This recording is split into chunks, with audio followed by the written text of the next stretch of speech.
Good evening.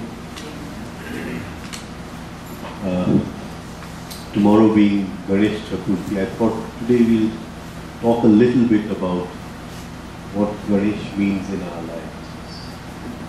Whether we can awaken the inner Ganesh or not.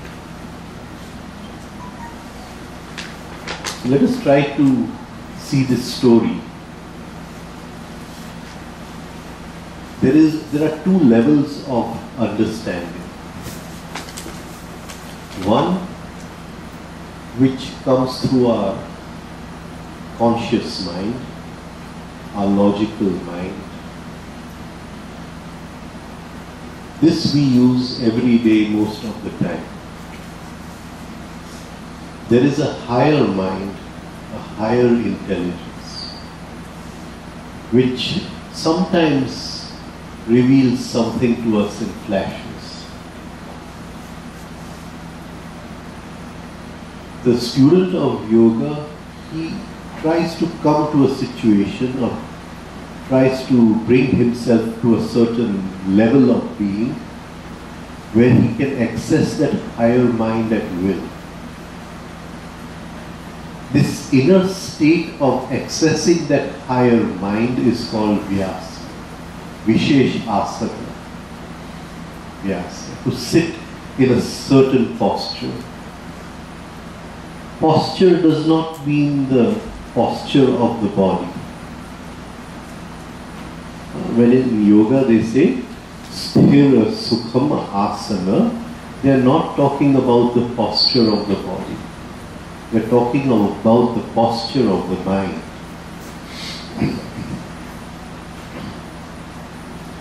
So, when we are able to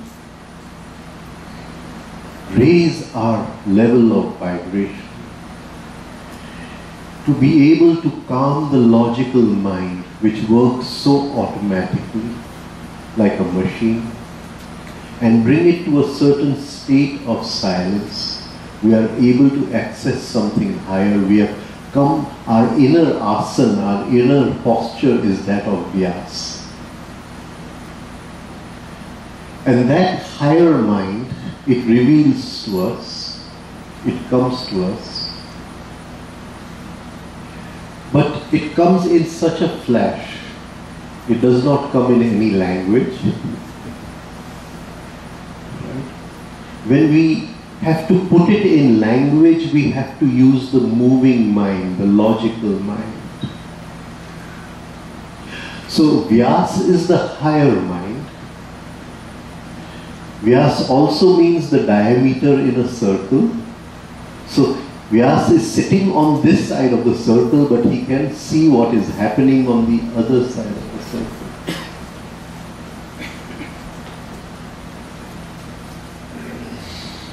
Many of us would feel that this means we can see the future, know what will happen. It doesn't mean that. It is the foresight which leads to right action. Right action, that which leads to an inner growth of consciousness and which does not harm anybody. It is beneficial to all.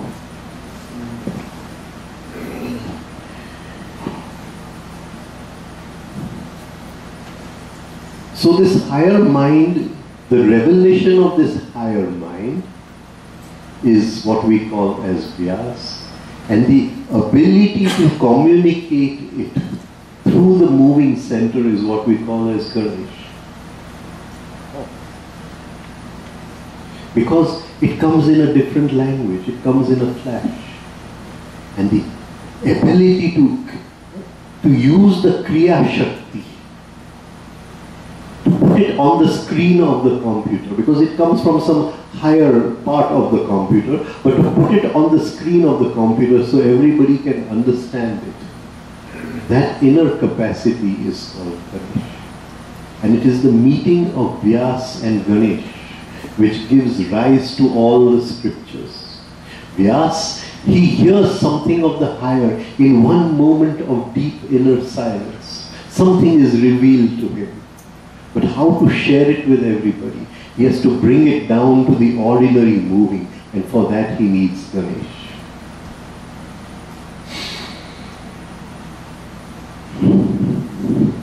Ganesh is the son of Shiva and Parvati. It is said that Parvati wanted to go for a bath. The story goes. And so she applied soap to her body, and then she took out all the soap and she made an idol out of it, and she blew life into it, and that was Ganesh. Ganesh was created out of the dirt of Parvati's body,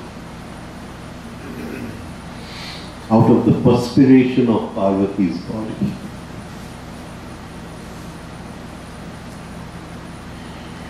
What is dirt and perspiration in our lives?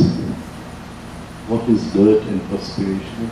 I know today's session is for question answer, but just because tomorrow is Ganesh Chaturthi, we'll talk a little about this, and then we'll take the question answers. What is dirt and perspiration in our lives?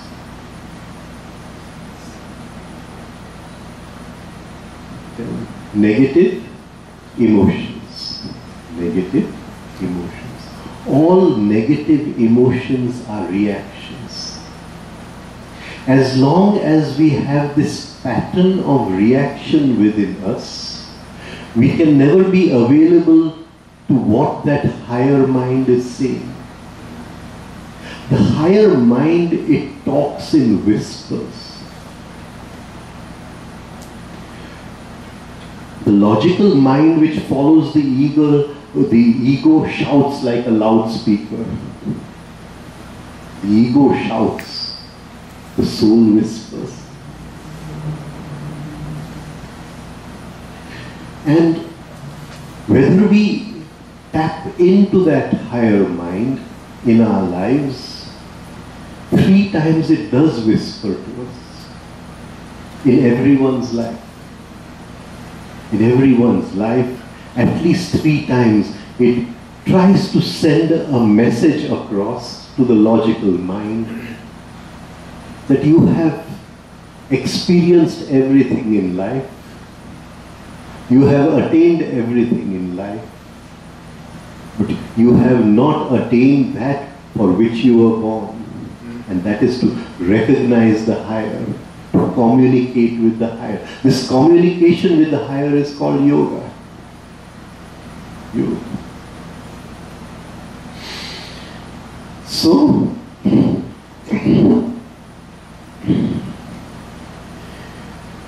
getting rid of negative emotions. So Ganesh is the transformation of the lower into the higher. Gana means the lower. Gana means the lower. The passions of life. The attractions of life. The animal energy in life, which is expressed in anger, in jealousy, in possessiveness, in trying to be better than somebody else, in aggressiveness. These passions are expressed.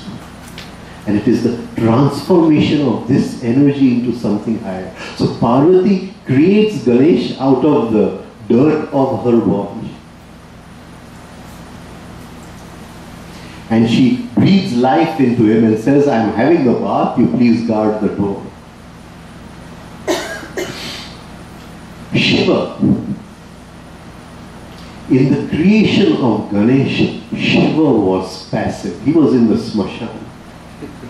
He was not directly involved, even though Ganesh was his son.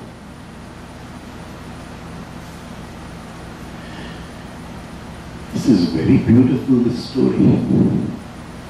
What does it mean? What is the Rishi trying to tell us in this story? Was there some real Ganesh and some real Shiva? Or is he trying to tell us something, some deep inner secret? Shiva is God, the divine sitting in all of us. But to reach to the divine, we have to make an effort to be free of negativity, to transform the negative into the higher. For that, Shiva is not going to help us. He is going to be in the smashan.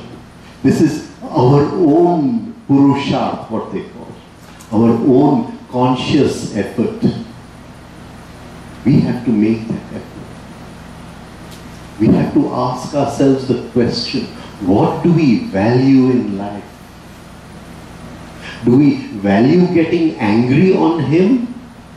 Or do we value transforming that anger into a higher state of consciousness? What is our aim in life?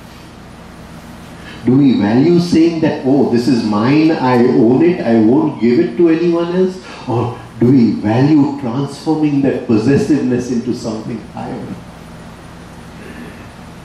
What do we value in life? Because we will only do what we value. And many times we have to sacrifice profit for spirituality. We have to sacrifice material gain for something higher. It isn't so easy. I remember in the last year, my guru made a small group and he was going to teach them special exercises in Kundalini Yoga. I want to teach those exercises to you if at some time life permits. And he asked, for 1 year I want so much time. And he had a big program for 1 year. And that was the first time he had asked for anything. Otherwise he would just come once in the month and give one lecture. 11 lectures a year he used to give. That was the only time when normally people could meet him. It was very difficult to meet him. Even to get an appointment to meet him at his home was very difficult. So very few people came in contact with him, even though he went to hospitals to visit patients and things. And I remember when people were coming, sir, how can we give so much time? What about our job? What about our this? Now, he knew that after 1 year he is going to go. We did not know. So the job is important. Right? And he knew that he was going to go after 1 year. And he said, if you want to do this, give up your job. Right? And I was shocked. He had never said this before. He always said you have to balance spirituality with your normal life. Or find a job which allows you to do this. So sometimes there comes a point where we may have to sacrifice for something higher. What do we value in our lives? Do we value the higher? Or is it just a pastime, a hobby? We come, we listen, and we go away. And it's lying somewhere in our memory. So this transformation of negative emotion is something which God is not going to help us. He is sleeping in the smashan. It is something which the student of yoga has to do for himself. He has to work on himself. So Ganesh was created out of the dirt of Parvati's body, but Shiva was not involved in that creation. He was in the smashan. When he comes, of course the son has never seen the father. He doesn't recognize the father. The father does not know he has a son. Right? And so he kills him. And Parvati then gets angry. Why did you kill him? This word Parvati is very Parva, means a mountain. The daughter of the mountain. And what is the mountain? What is the mountain in this? The mountain is made of a heap of so many stones and so many rocks. It is this art of gathering consciousness. Consciousness does not come all at one time. It comes in small amounts.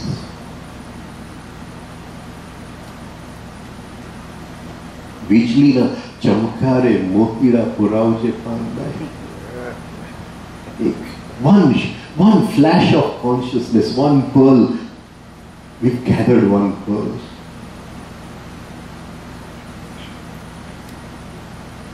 It comes in flashes, and we gather it into a heap. And one day, there's a mountain of consciousness inside. And that mountain of consciousness, it awakens a Shakti within us which is called Parvati, the daughter of the mountain.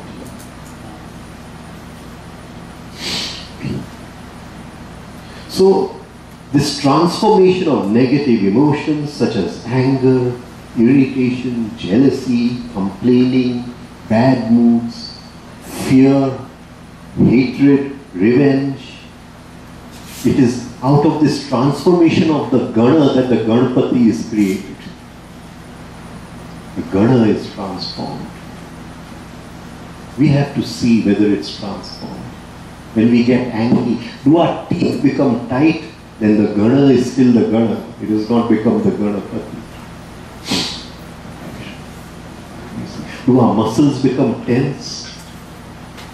Then we are still hypnotized by the lure. Now once we have gathered so much of consciousness and purified ourselves, it is like taking a bath. So Parvati is taking the bath. Shiv cuts off Ganesh's head, and every student of yoga comes to a point where the head has to be cut off. He has to be born again. This rebirth is called as Dvij. He has to die once. There is no escape. No escape. I learned astrology at a very early age. And you like to see your own horoscope also. And you saw my horoscope, and I said that there's no life expectancy beyond 40 or 43. Between 40 and 47, death must come.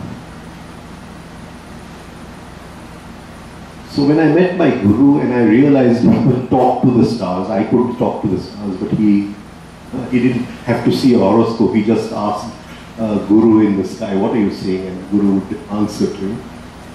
The Vyas, the higher response. So I said, sir, this is my horoscope, and it is very sure that I must die at this time. So the answer is so beautiful. He said, death is of two kinds. The body dies is one thing, but if before the body dies, if the ego dies, then the body will live longer. Why don't you make an effort for the ego to die? Why are you worried about the body? And it is this 6 years with him that he led me to that point where, I don't know, but I think the ego dissolved. So, Shiva cuts off Ganesh's head, Parvati comes and cries, and he puts some elephant's head. Now what is unique in the elephant? What is unique in the elephant? In the human being, the organs of instinct, like Gyan Indriya, and the organs of actions, like the Karma Indriya, are separate. The eye is a Gyan Indriya, it is an organ of instinct. The hand is a Karma Indriya, it is an organ of action. But in an elephant, the organ of instinct, the snout, is also the organ of action. And you see, Gyan ane karma nu milan chhe.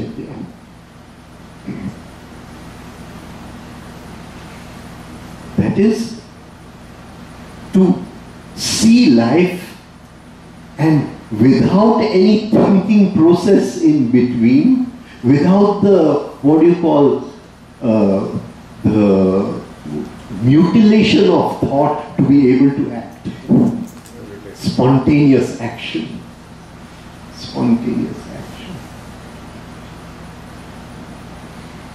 So this, what do you call, the trunk of the elephant, it is a symbol of spontaneous action. And only that person can be in spontaneous action whose inner discrimination capacity, or what is called in Yoga Sutra as Viveka Khyati, the Vivek, the ability to discriminate has flowered. So Ganesh is a symbol of Vivek, the ability to discriminate. What will take me lower? What will take me higher? Each moment of our lives. Each moment of our lives. To be able to say no to the lower, what is pulling me down, what is hypnotizing me into the sleep of life, what is making me more mechanical, and to say yes to that is what is leading me to a higher state of consciousness. This is what Vivek is all about. So the elephant is the symbol of that. And that is why he put the head of an elephant. And then the elephant can recognize the divine. The elephant recognizes his father, Shiva. And Shiva then gives him two boons. That in all auspicious work you will be worshipped first. And if worshipped properly, you will remove obstacles. But auspicious work. What is auspicious work? Auspicious work is what is called as yagna karma. We use Ganesh in kamya karma.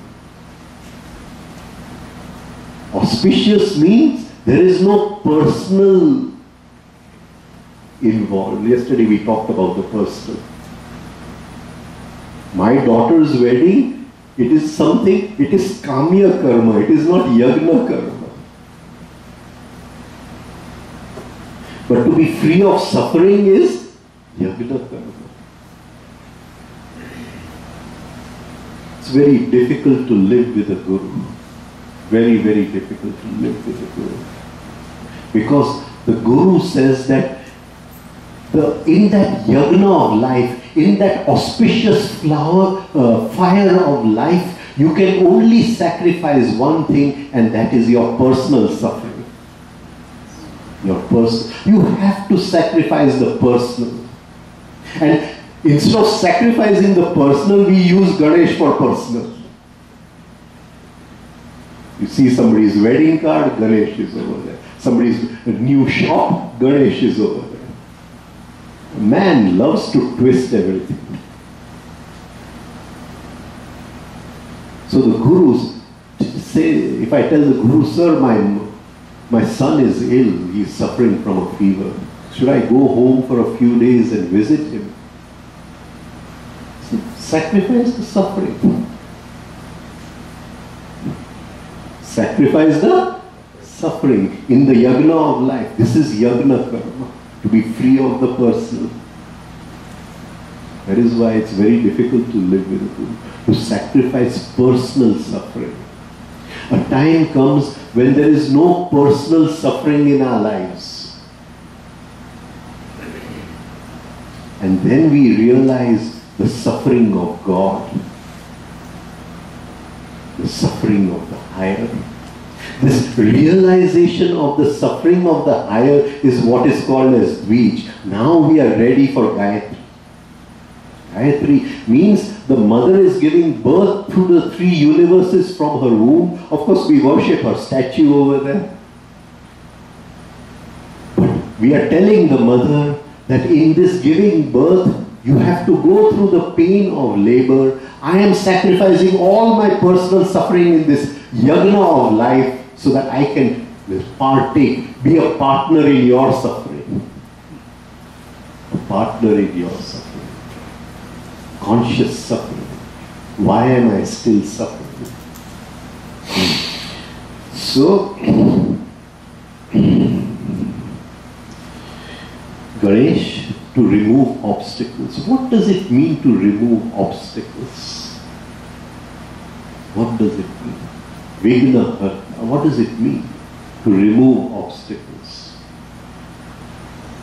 What does it mean?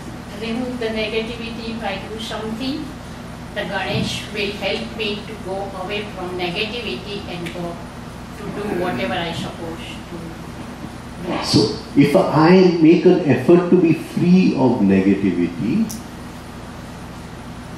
the life which will come to meet me will be free of obstacles.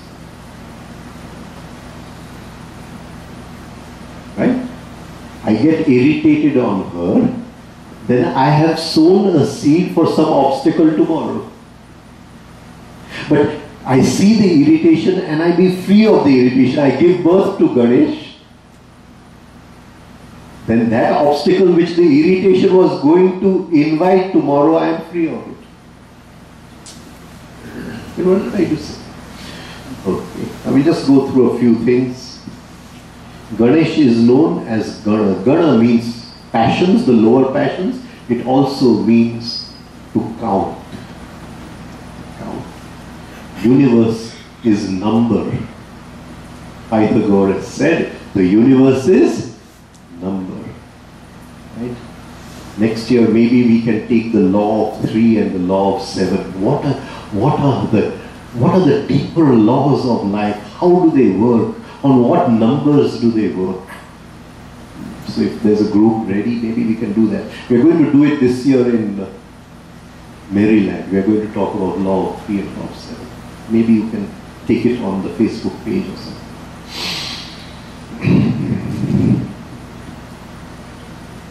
Gaja. Gaja means to sound. From that the word is born gati, movement. The word is nothing but sound. Everything was created through mantra. And when we do mantra, we are duplicating what the Creator did in creating the universe. We become the Creator when we practice mantra.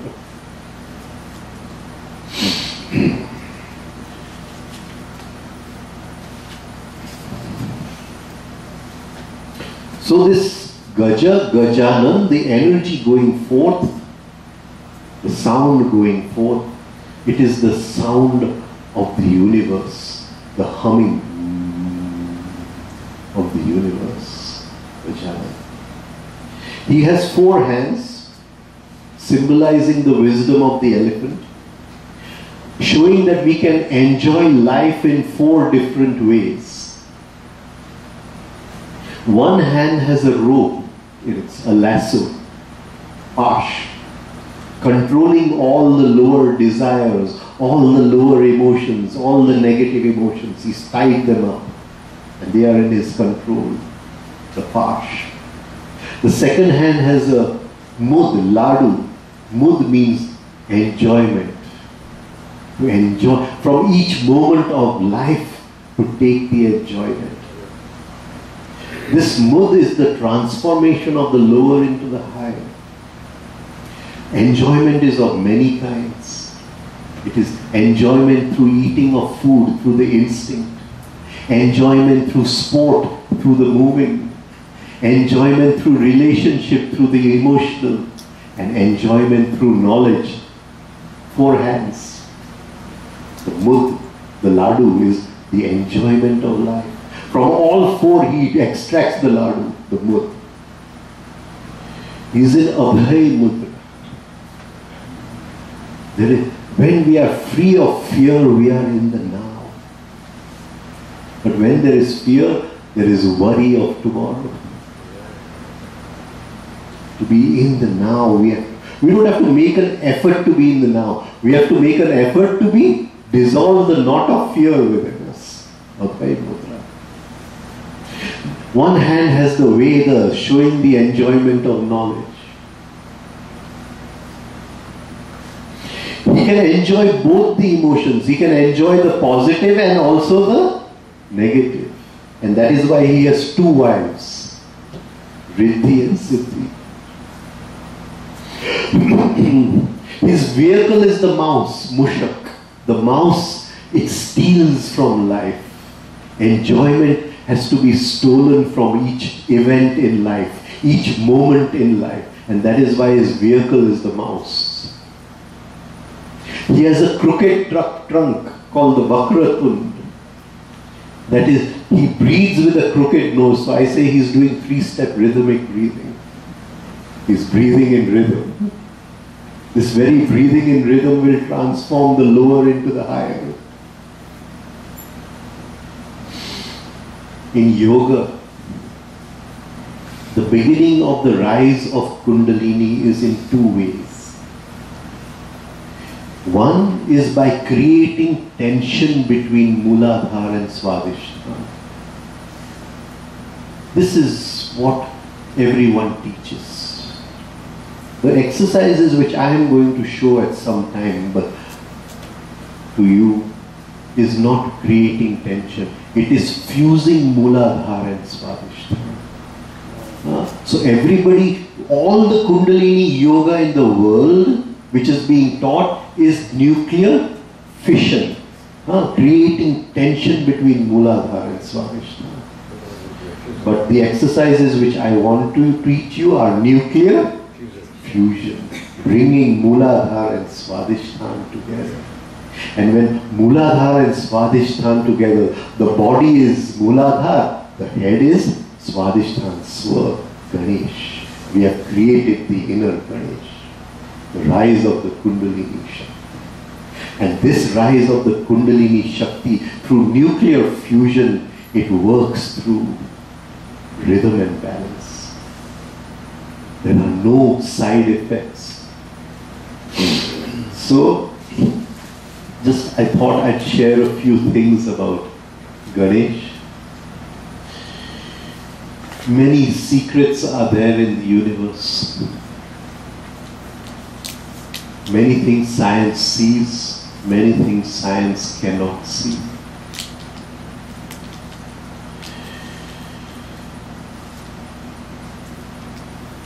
My teacher used to tell me, don't ask me questions, that the sun was originally a dual star. A dual star means there is a heavy black dwarf and there is a light big star full of light. And they were rotating around each other. And at one time, the heavy dwarf fell into the sun and the solar system was created. Whether science agrees or not, I believe my teacher. Right? He says, then he revealed many things to me, how the solar system is created, what is the meaning of the planet Jupiter, and all that. Maybe sometime we can talk about it. But he said this process of this dual star, it takes years of some other star rotating around this dual star. And with every rotation, the two stars come closer and closer together. And at one time there's an explosion. Similarly within us, Mooladhara and Swadhisthana are two separate. Mooladhara is a black dwarf, heavy, full of gravity. Swadhisthana is full of light. And we learn to rotate around them. We learn to rotate the prana shakti around them. In a special figure we rotate around them. And as we rotate it over 1 year, 2 years, 3 years, 5 years, they come together. And one day something new is created within us. This fusion of Mooladhara and Swadhisthana. Now, the payment you have to do to learn the new exercises is you have to reach 3 minutes of each exercise, and also in reverse 3 minutes of each exercise. When you have done that for 6 months, I can then teach you the deeper Kundalini yoga. So this was just some things I thought I'd today be, tomorrow being Ganesh Chaturthi, just to share with you a few things about Ganesh. Right? Okay, now you can ask. Today is a question answer session. I don't want to take away all your time, so you can ask. I have just one question about, you say you have to sacrifice a lot of emotion. But suppose as a mother, I have a duty to see my son when he's sick. I should sacrifice my duty. No. Supposing you sacrifice your pain and suffering, will you be able to see your son more clearer or less clearer? I just reach his, whatever suffering is there. So, can't go ahead too much. See, sacrificing suffering does not mean there is no love. But there is love without attachment. But there is a need of help. Exactly. So through that love you give, help. Through that love you give, help. But in that help, you sacrifice the suffering. You be free of the suffering. It's difficult. It's difficult. I just sort of just thought I'd share with you, because that is why I said it's very difficult to live with a guru.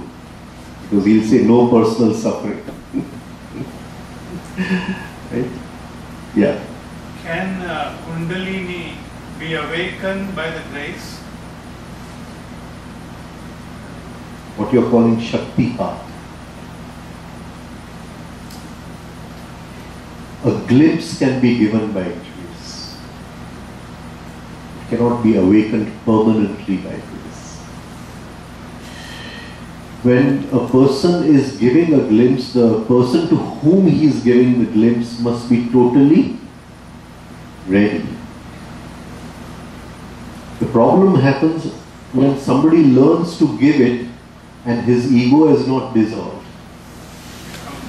And then he gives it to where it is not supposed to be given, creating more imbalances. Nothing is free in life. Nothing takes the place of conscious effort, inner effort. The Guru can't just give it, but he can give you a glimpse. Can you understand what I'm trying to say? That means Kundalini will irritate? No, he'll give you a glimpse. So you'll make a bigger effort to reach there. But then in a follow-up question, Right. if suppose someone's Kundalini has awakened in the last birth, when he takes the new birth, what will happen to the status of that? That is not our problem. No, if suppose some humans, In this there can be no suppose. If he has awakened the Kundalini, then death will not be death. You understand what I'm trying to say? Right? So he knows exactly what to do. Can you understand? It is not our problem. Let us reach that state at least. Let us make an effort to reach that state. No? He is way ahead. He knows what to do. So that is not. Not only that, there is something called Sat. You know what is Sat? Sat is gravity. Sat is gravity. It is Sat Chit Anand. Sat Chit Anand. A disciple passes through many different laws. The first law he passes through is the law of gravity. The Mooladhara chakra is gravity. He makes an effort to rise in consciousness, but the sansar is such, the life is such, it keeps pulling him down. So the first step the disciple faces is the law of gravity. He has to escape from gravity. No guru can help him to it. The guru can show him the path. He can, but this escape from gravity is his personal conscious effort. The guru may give him Shakti path, like you're saying, that there is something beyond gravity. If you escape 19 miles out of the earth's atmosphere, there is something beyond. Right?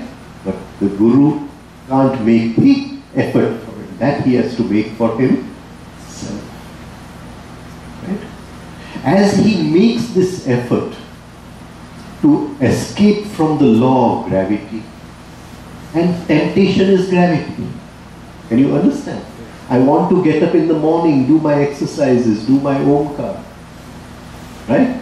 But then my friends come in the night and they say, let's go for a movie. Right? Now there's temptation. Temptation is gravity. Temptation is gravity. Negative emotion is gravity. Right? A simple thing. My wife says something to me and I get irritated. I've been pulled down. Law of gravity. I have to make this escape from gravity. This is something which I have to do for myself. He will show me the way. He will show me the way. So over a period of time, the disciple works to be free of gravity. And as he does this, he comes under a new law, and that is the law of magnetism. Law of magnetism. Certain things get aligned within him. Now, if you study magnetism, I don't know if you studied physics or anything. People, they get very angry with me. They say, never come to your lectures. It's all a physics and chemistry class. And so when we study magnetism in physics, they say everything in life has magnetism. But why can't this paper show magnetism? Why doesn't my skin show magnetism? Because in each cell there is north and south, and the north of one cell is cancelling the south of the other cell. Can you understand what I'm trying to say? But when we magnetize iron, all the north come to one side and all the south come to one side. So then we see in magnetism in iron. Now this is physical magnetism. There's psychological magnetism. One desire cuts another desire. And the desire who's more powerful wins over. They are all neutralizing each other. I want to get up in the morning, but my friend is saying come for the movie. Can you see? It's two desires. And there are thousands of desires like this within us. We don't observe ourselves. We don't observe ourselves. They are changing every moment. I'm working on the laptop, and within 5 minutes, something else is coming from somewhere else. I'm not even finished the work, what I'm doing, have a cup of tea. Can you see? And it is, everything within us is clashing of desire. One north is cancelling another south. So as the disciple starts working upon himself, all these inner desires, they sort of come in order. All the north come together, all the south come together. When we listen to Ganga Sati's bhajans, I don't know if you heard the name of Ganga Sati. Unique bhajans. So much of science is there. See, she will say, Sajatiya ne vijatiya nu tu parakwa sikhi ja paanga. That which takes you away from consciousness, vijatiya. That which takes you towards consciousness, sajatiya. So now the desires are divided into two parts. One which want to go back into life, and the other which wants to rise higher. The north wants to rise higher, the south wants to go back. There's a struggle inside. Sadhana is tapa, struggle. It's tapa. But it's tapa which gives joy. It's not done, yeah, please. No, in north and south, you said, so you said each cell has north and south. Right. So then why do they say that you should not sleep facing north? It's just another Good. right? Let me finish this. Let me finish this. So, I mean, those are very ordinary questions. I'm trying to tell you something over here. Just, if you can just put the knowledge on the side and try to be a little receptive. I know we all know a lot of things, right? But just the art of hearing, the art of listening, right? So, all our psychological desires then start aligning, and the disciple now moves from the law of gravity into the law of magnetism. Now there is something within him which has formed a kind of, what do you call, power within him. They've all come together. So he has now the power of resisting that which takes him lower. Now he can move higher. He comes under a magnetic field, and when this starts happening, many things in our life will start happening. The events of life will start changing. As if those events are coming in our life which will help us in our sadhana. Can you understand what I'm trying to say? Maybe our friends will start changing. Because so many friends will just automatically fall away, and friends which are helping us to push higher will come into our life.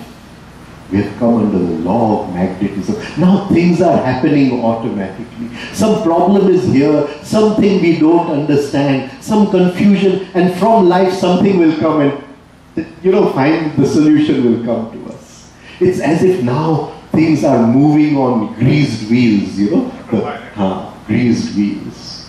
Now the effort is effortless effort. There, to escape from gravity, we have to create that rocket fuel, that propulsion we have to create to get out of the, the gravity of sansara. And then a time comes when he again comes under the law of gravity, but not this gravity, that gravity is called as Sat. The inner divine has his own field, and the disciple enters that field, and then the divine is pulling him all the time.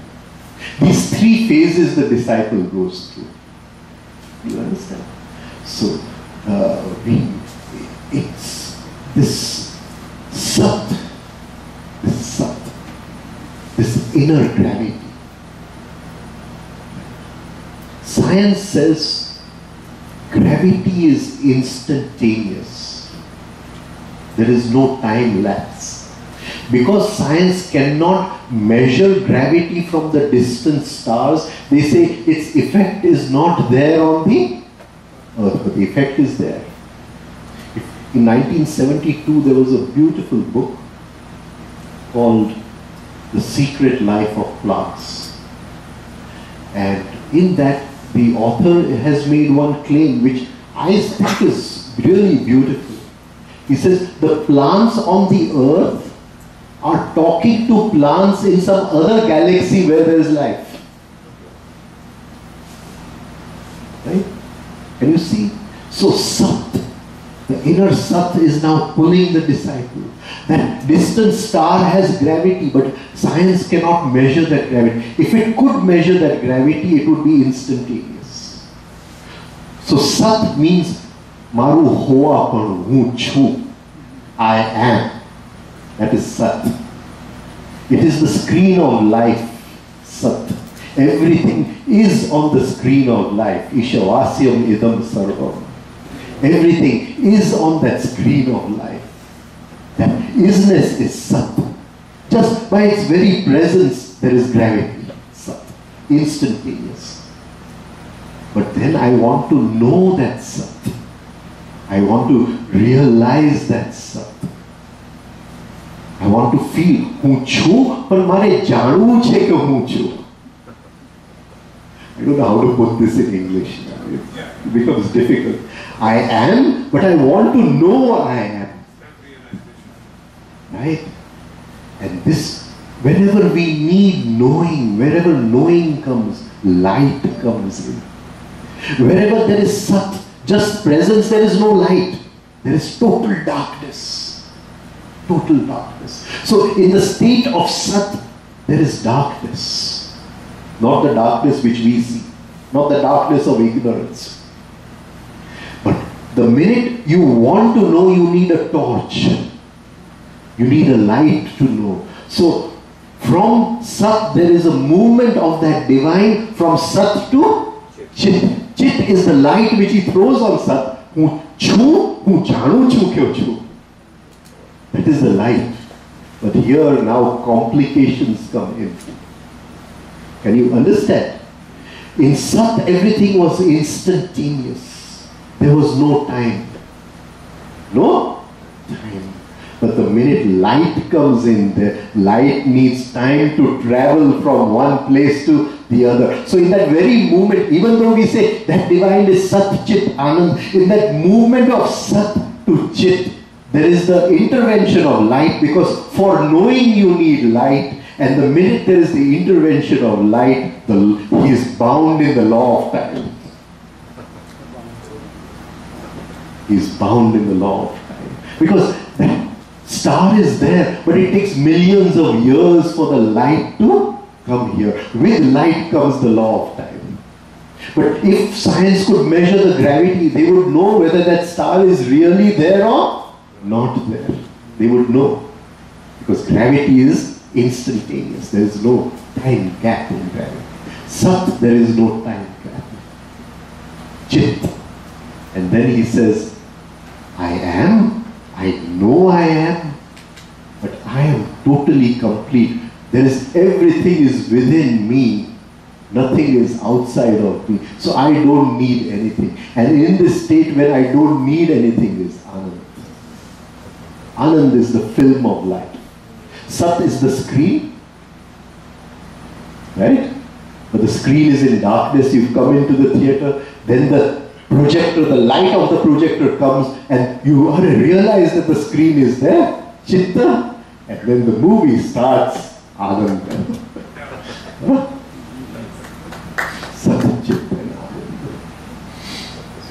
Yeah. Can you describe the soul symptoms, that one soul has a relation with other soul, or is there any accumulation of positive energy which, I don't know, it's everywhere, or how you can understand, is a unit of soul, is a just unit of positive energy, a small unit, or how they relate with all over the world, soul to soul? Is there any kind of kingdom of soul all around?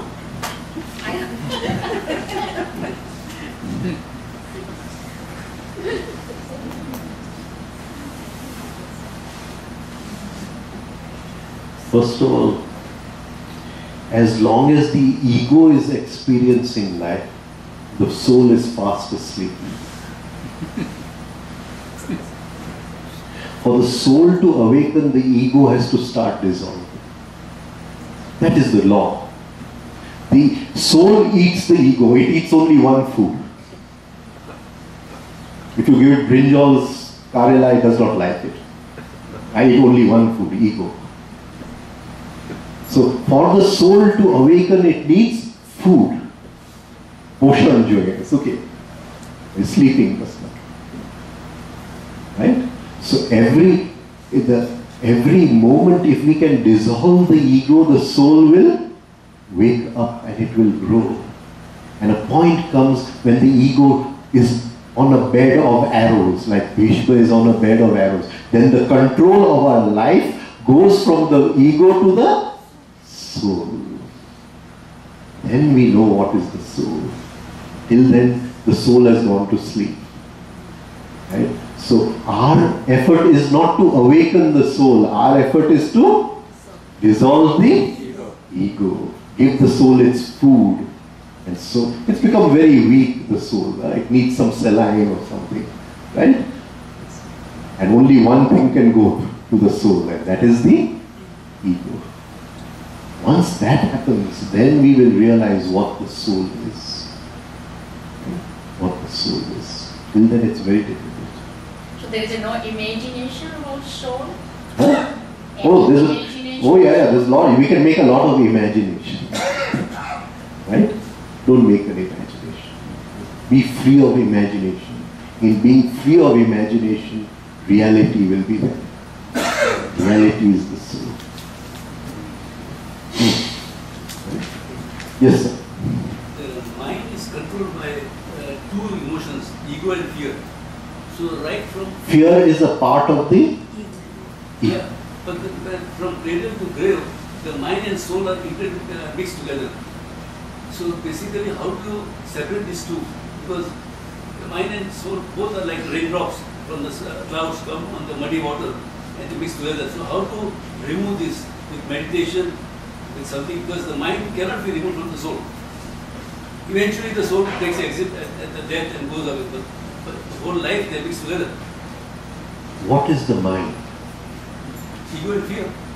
No, that is a part of the mind. Right? Fear. See,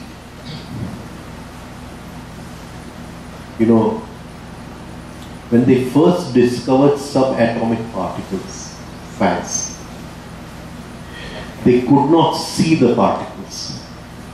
They could not see the particles. So the particles would be accelerated in something called an accelerator. And the particle is thrown into a chamber which is filled with what is called clouds. It is called a cloud chamber. The particle cannot be seen, but in the cloud chamber it makes a pattern. And by studying that pattern, science studied the particle. Can you understand what I am trying to say? Similarly, the ego can never be seen, but the ego makes different patterns. Can you understand? What patterns does the ego make? So then Shastra says, in Mooladhara there is Lobh, in Swadhisthana there is Kam, in Manipura there is Krodh, right? In what you call Anahata there is Moha, and in Vishuddhi there is what you call Matsya, and in all the chakras what is common is Mother. These are the six patterns which the ego makes. You can never catch the ego. You have to study the pattern. It is through studying the pattern that you realize what is the quality of my ego. You understand what I am trying to say? So a disciple on the path, a student, he studies. Lobh kyare pragat thiyo? When did greed come out? When did calm desire come out?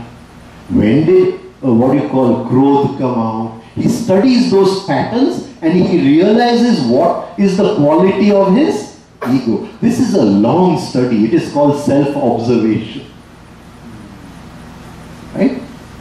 Then he realizes that the ego sows seeds of repetition. It does not want to die. It sows seeds of repetition so that things repeat. Things repeat. Of course, desire being the root cause of repetition. Can you understand what I am trying to say? These seeds which the ego sows, the seeds, in yoga they are called as klesha. They are called as klesha. One of the words we use to address Krishna is Keshav, the one who is free of klesha. The one who is free of klesha. You understand? So you must understand this science properly. Right? Karma is born out of the seed. The seed is what? Klesha.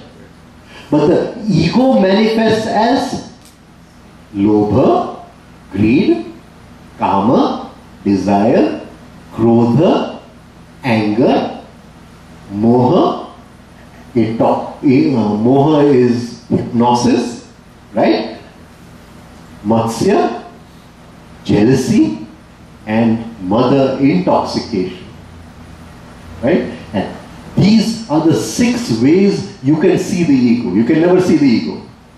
You can never touch the ego. The ego is invisible. It is only by studying these 6 that we study the ego. And what does the ego do? It sows seeds of repetition. Those seeds of repetition are called as klesha. In yoga they say there are 5 kleshas. You want me to go into all this? I mean, if you're interested, I'll go into it. So ego is only negativity? Huh? Only negativity? No compassion or care or help or is not in the ego? Freedom. Then a time comes when the ego is only the karta. It is free of all the negativity. Then the soul uses the ego. Right? But just now the ego is the master and the soul is asleep. Do you need a living guru to detach this mind and soul? Or you can do yourself in this from cradle to grave? First of all, Living guru is difficult to find nowadays. With so many bogus gurus are. You see what is going on in India, Punjab. first of all, the disciple does not find the guru. The guru calls the disciple. Today, all the gurus are just extensions of the disciple's ego.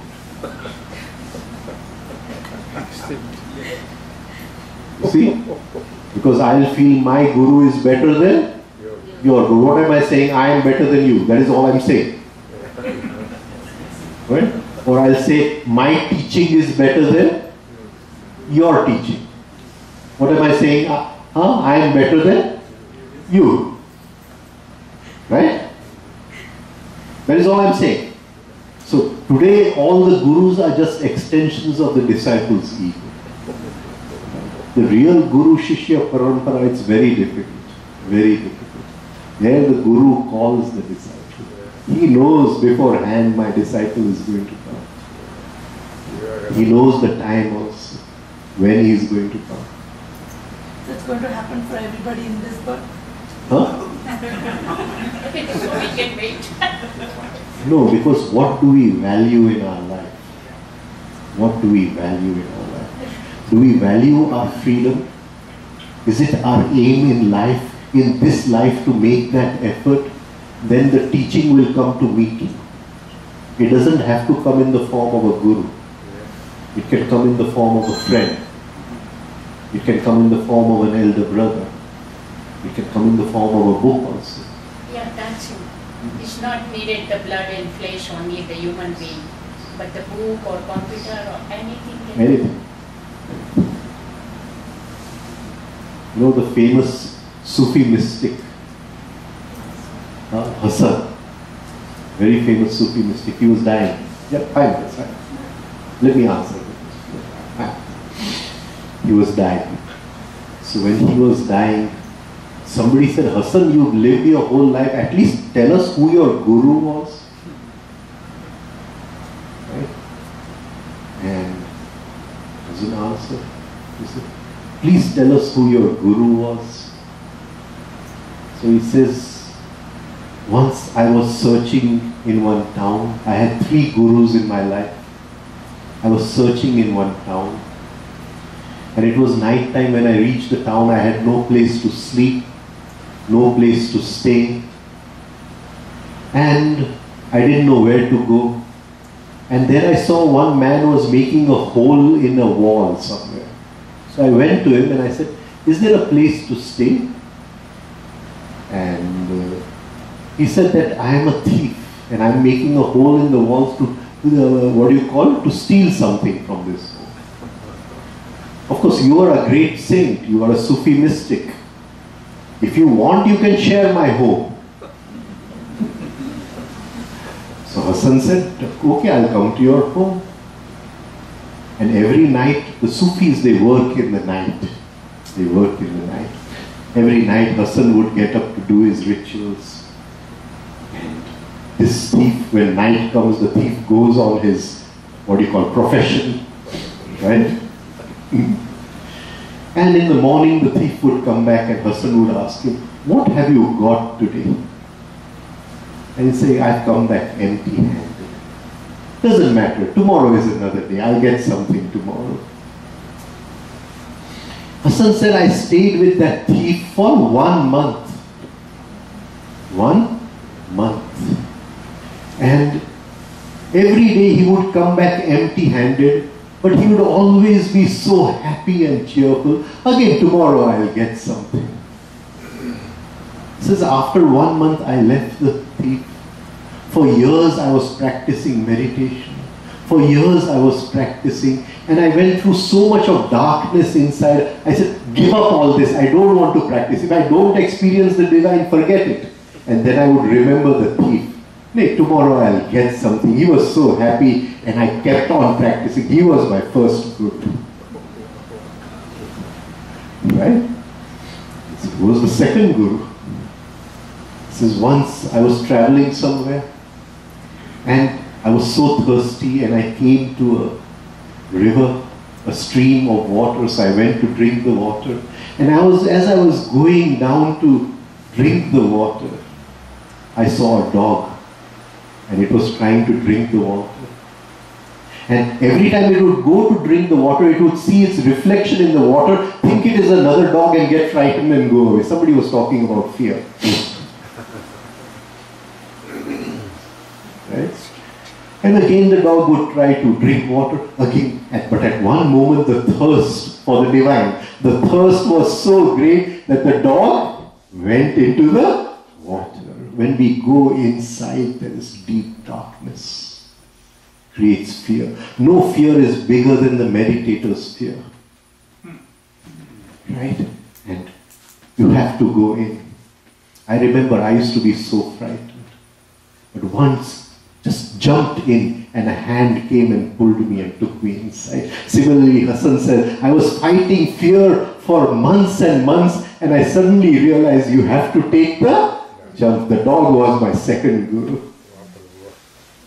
And then he says, who was your third guru? And Hassan says, once I was traveling and I came to a small town in the night. I could see no one in the streets. It was darkness. And there was one young boy, he was going to the temple to light the lamp, and he was carrying a candle to light the lamp. And at that time, I felt a surge of ego inside that I know so much. I wanted to talk to someone. I wanted to spread the teaching. So I called the boy and I said that, do you know where this light has come from? Do you know where this light has come from, which you are carrying in your hand of this candle? The boy blew out the candle. If you tell me where it has gone, I'll tell you where it has come from. Right? And Hassan says, in that moment, my ego was totally shattered. I experienced the soul, the divine. He experienced the divine. That boy was his last guru. Right? So guru can be anywhere. Don't worry. If we are ready, the guru will come. Right? The very fact that we are sharing something, some guru has brought us together. Some guru has brought us together. Right? Yeah. This is a little bit away from the subject that you are sharing right now. But I wanted to know about death and accidental death, because we all know that the death is destined at certain time, and like your teacher knew that his death was maybe after a year. But what about the accidents? Like we are all on the road all the time. We are traveling, and can you go into that a little bit?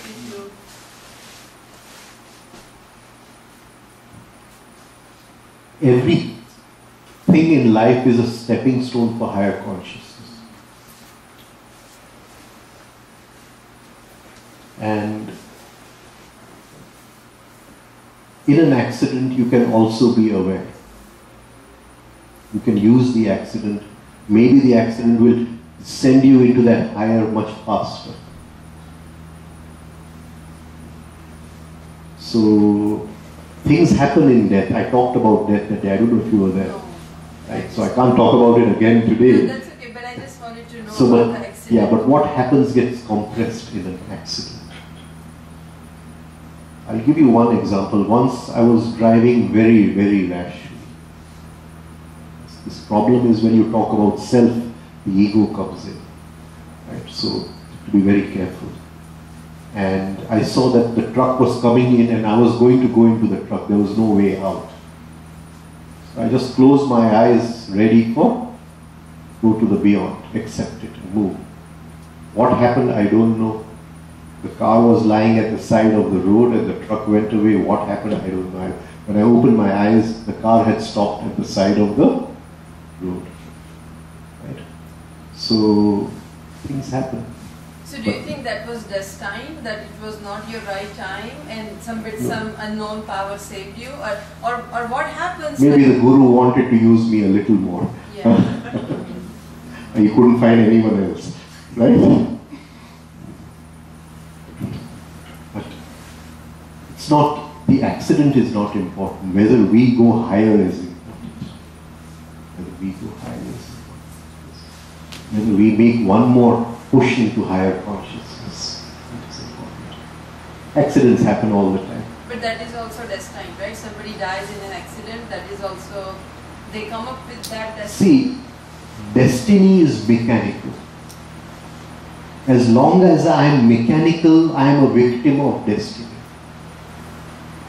As long as every event in life hypnotizes me, I am a victim of destiny. As long as I am steeped in reacting every moment, I am a victim of destiny. Consciousness is that which observes destiny, which is free of destiny. You understand? So, our aim is to awaken consciousness. In the very awakening of consciousness, destiny changes. Can you understand what I'm trying to? Like my Guru said, there can be death of the body or there is death of the ego. You change your destiny. Yeah. Right? Change your destiny. So, the way awakening of destiny can do nothing to consciousness. Because consciousness has created destiny.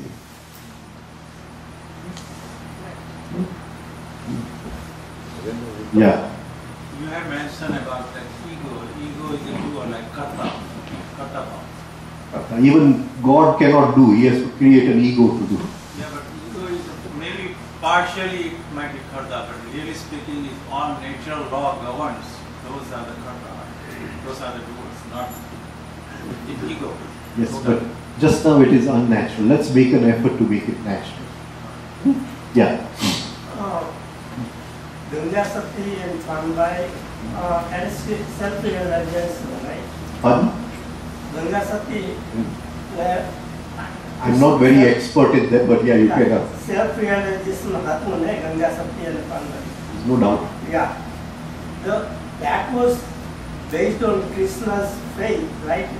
Krishna, they had a faith in Krishna, and that's where they realized the self. See, there was a science of consciousness, right? Just because we believe in Krishna, don't give it a name Krishna. Then it just becomes a reflection of our ego.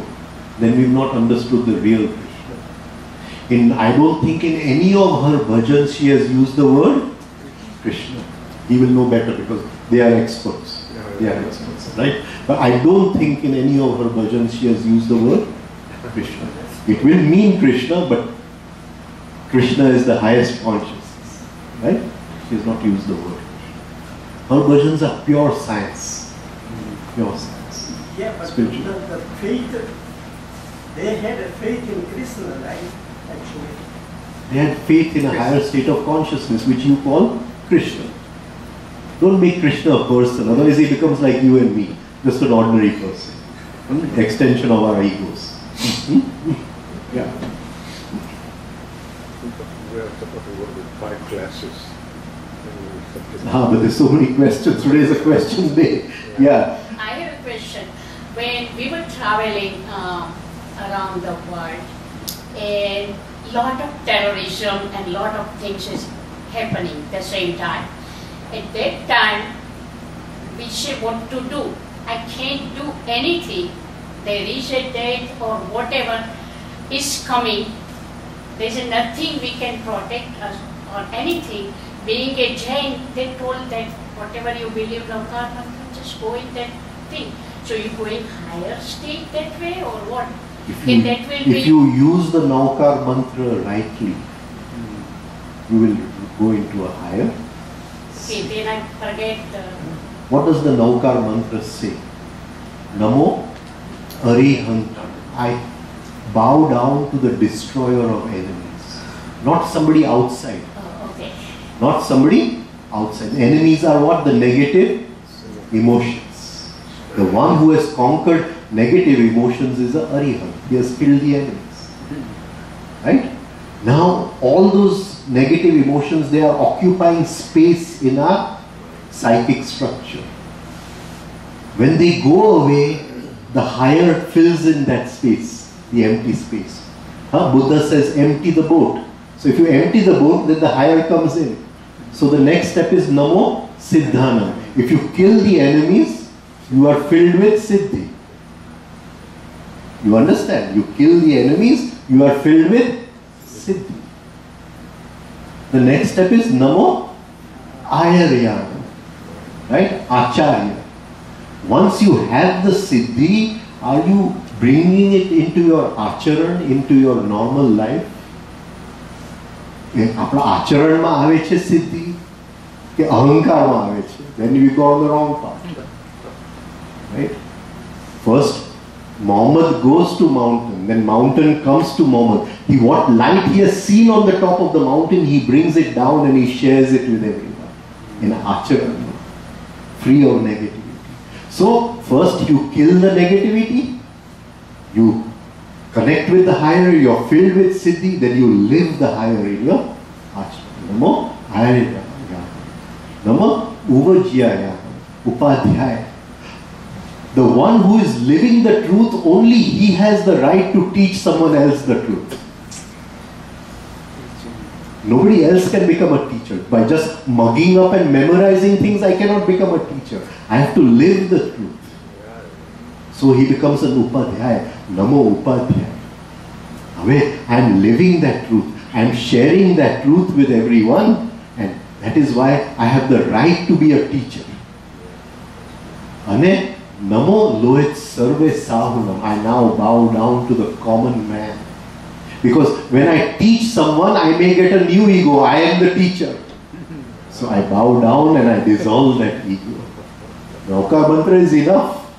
So you mean it's a process of transition of your own emotion to higher stage? Or your inner, it is an inner transformation. Not just reciting it. You have to live it. You have to live it. Right? So that can help in any difficult situation. Definitely. See, when there is a boil, when there is a boil, it has to burst and the pus has to come out. Similarly, today in Mother Nature, in the earth, there is a boil. The pus is coming out. We call it terrorism. Right? It's nature knows how to take care. Nature knows. Have trust in that higher intelligence. She knows what she is doing. Much better than all of us. Well, aware? Yeah. You were going to say, why doesn't event come to your life? I can't do it today. But I'll talk about the 5 seeds of karma. Finally, I'll end with that.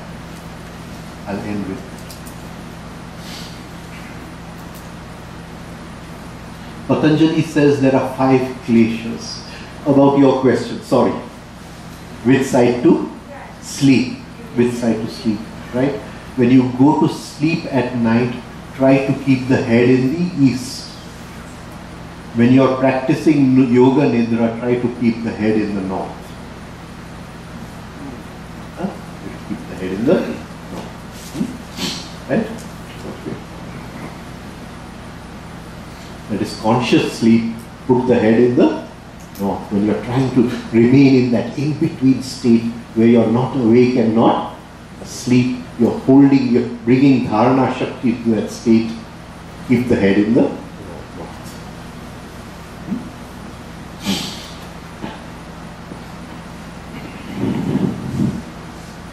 Patanjali says there are 5 seeds of karma. Avidya, Asmita. If I write down, it will take more time, so I'm just going a little faster. Asmita, Rag, Dvesh, Abhinivesh. These are what does it?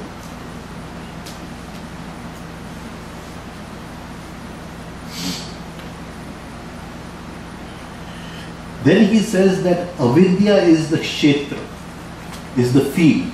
Avidya is the field in which the other 4 seeds are sown.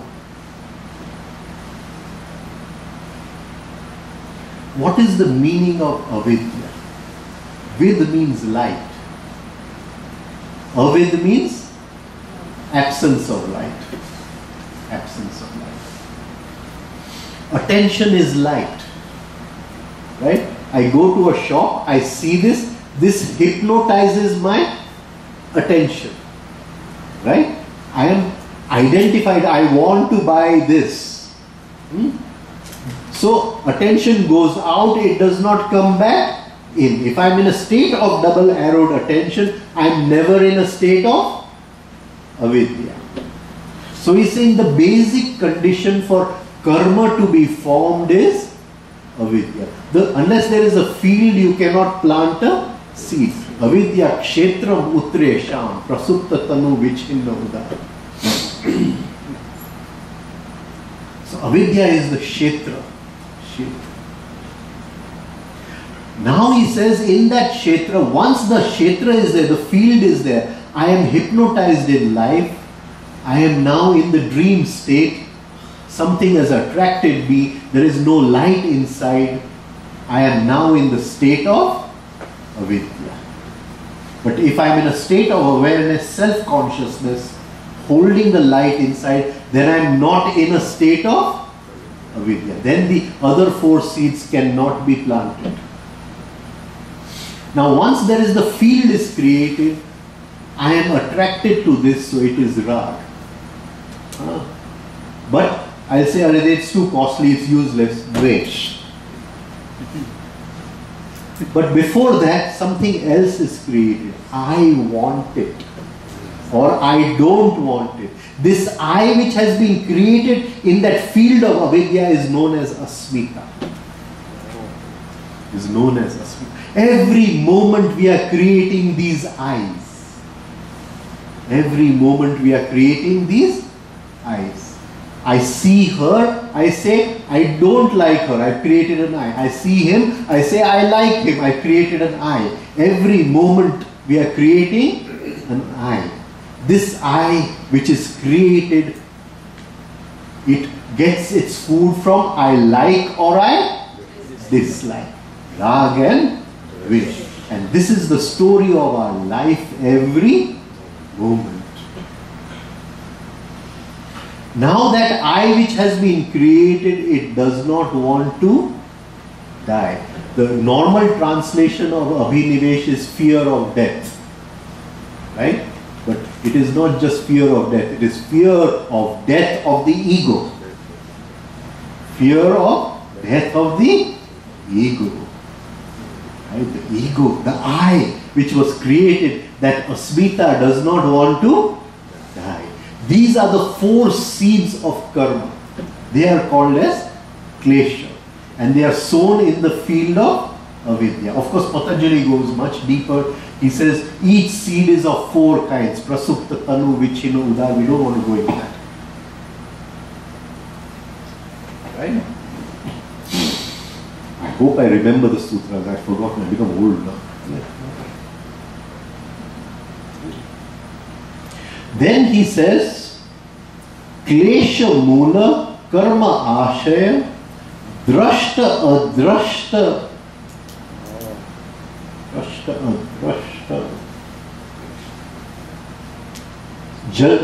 janma vedaniya. Drashta adrashta janma vedaniya. The normal translation is if you have done it in some life, it doesn't mean that. It means that if this klesh, it is going to become drashta, it is going to be seen. Drashta means seen. So when I am getting angry on you, the klesh is being seen. It has taken a certain form, right? It has grown out of the ground of avidya. It is seen. But Patanjali is saying that which is seen, it is a big part of it is adrash. It is still lying in the unconscious mind. So that klesh which has come in the conscious mind, at this moment I am angry, at this moment I am in greed, at this moment I am in jealousy, that which is coming out, that is only a small part of it, drashta. A big part of it is adrashta, lying in the subconscious, and that is vedaniya. It is worth knowing. It is worth knowing. Drashta adrashta janma veda. So this klesh, which is the seed of karma, I planted it in the, what do you call, the field of avidya. It has sprouted, but that part which has sprouted, I got angry on him, I'm fighting with her. It has sprouted a little, but that part of which has sprouted is only a small part of the whole klesh. The rest of it is lying in the unconscious mind. But that which is not seen is also vedaniya. It is worth knowing.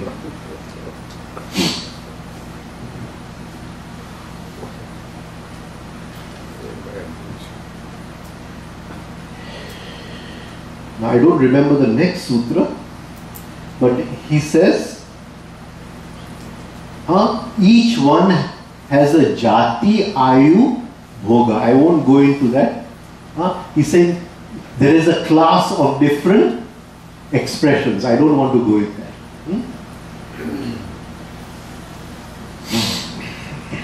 Then he says,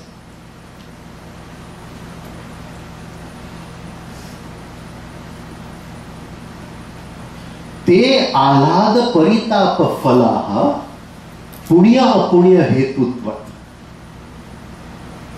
That klesh will give us alad. Alad means pralad, alad, happiness, joy. Or paritap. Pari means again and again. Tap means heat. Tap means it will give pain or pleasure according to the seed at the time of sowing. Punya apunya hetu. Hetu. What was the aim at the time of sowing? Hetutvat. I have given a donation. Right? So I think it should bring me alad, happiness. But at the time of the sowing, I am a donor. Look, I have given a donation. So he's saying at the time of the sowing, it was not punya, it was apunya. It only increased your ego. So he's saying at the time of sowing, what was it punya or apunya? Right? Was it for something higher or was it for personal gratification? I am the donor. I have done this. What a good boy am I. Can you see? At the time of sowing, what was the inner sanskar? I don't know if I'm coming across in this.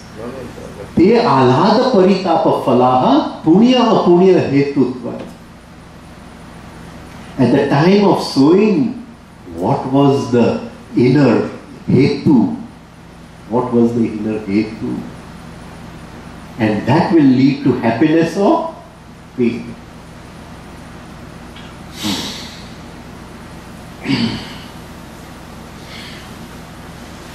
Then in the final sutra is saying, to the Vivekin, I don't remember the full sutra, he's saying to the Vivekin, the one who has woken up, pain and pleasure are the same. Everything is pain in the three worlds because of the play of the gunas. Play of the gunas. What does he mean? What does he mean? What does he mean? He said to the Vivekin, it does not matter whether it is alad or whether it is parita. For him, both are the same. For him, this very, in sansar there is nothing but dukkham. Sarvam dukkham vivekina, he says. Sarvam dukkham vivekina. Why does he say this? He says, in the very beginning when this world was created, this universe was created, it was created out of 3 gunas, 3 forces. To maintain this play, one has to fight with the other. To maintain this game. To maintain the game of cricket, the bowler and the batsman have to be against each other. Otherwise there can be no game. For this game of sanskar, the tama guna has to be against the raja guna. This is the law. It cannot change. This law cannot change. Right? So he says, in this sansar, if in the very creation of this sansar there is violence, one guna has to work against it, then this sanskar can give only pain, sarva, dukkham vivekina. Only to the one who has awakened out of this sansar can there be everlasting bliss. He is free of the karmas. This is, so what? There are only 4 seeds of karma. Asmita, raga, dvesha, abhinivesh, the sense of continuity, and they are sown in the field of avidya. If we hold attention in self-consciousness, we don't allow ourselves to create, what do you call, the field of avidya, we do not create karma. Because there is no seed. And if there is no seed, we do not create any new karma. Of course, our go down is still full of old material, and we will slowly get rid of it, but we will not add new material. Right? We will not add new material. That means if keep on collecting a bad sanskar, I will be a more fighter. Be cautious. Collect consciousness. No, suppose one person is fighting and one person is calm down. So, if suppose it's me, the fighting person, and we keep on collecting a bad sanskar, I'm not thinking about good. Then you're sowing new seeds. You're sowing new. So that way it keeps on coming back. Okay. Patanjali does not talk about karma yoga. Krishna talks about karma yoga. Patanjali talks about kriya yoga. Tapasvadhyaya, Ishwar, pranidhana is kriya yoga. And there is another story. Some other day. You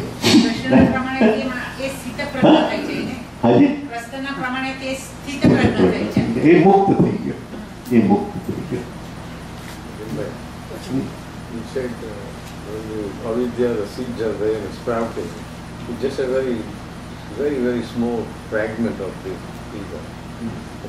The source is so huge. What is that? And how you say it, how to eliminate the source? What is it? So we start from one seed, and slowly, with a little money we invest and get more money. Similarly, as we invest a little bit of consciousness, we get more consciousness, and one day we are full of consciousness. It is a conscious effort. Tatra sthito yatna abhyas. E sthiti mate je prayatna karu chu, teno na abhyas. And the word abhyas is beautiful. Abhyas. Abhyas. In this moment, everything is new. This moment, everything is new. I am doing the exercises today. I am doing them for the first time. I am doing them again tomorrow. I am doing them for the first time. That is abhyas. I am looking at my wife. I am looking at her for the first time. Now abhyas is difficult. Abhyas is difficult. Every moment the honeymoon. He's right.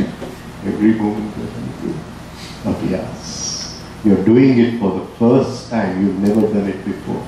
You're free of that backlog. It will karma na karma. Krishna says, abhyasena rupam. Yes. Right? I'll stop over here. It's been a pleasure. 1 week we've been together with God's grace and with everybody's help. I'm sure we'll meet again. And I want to thank everyone who made this possible. Right? Thank you. Good night.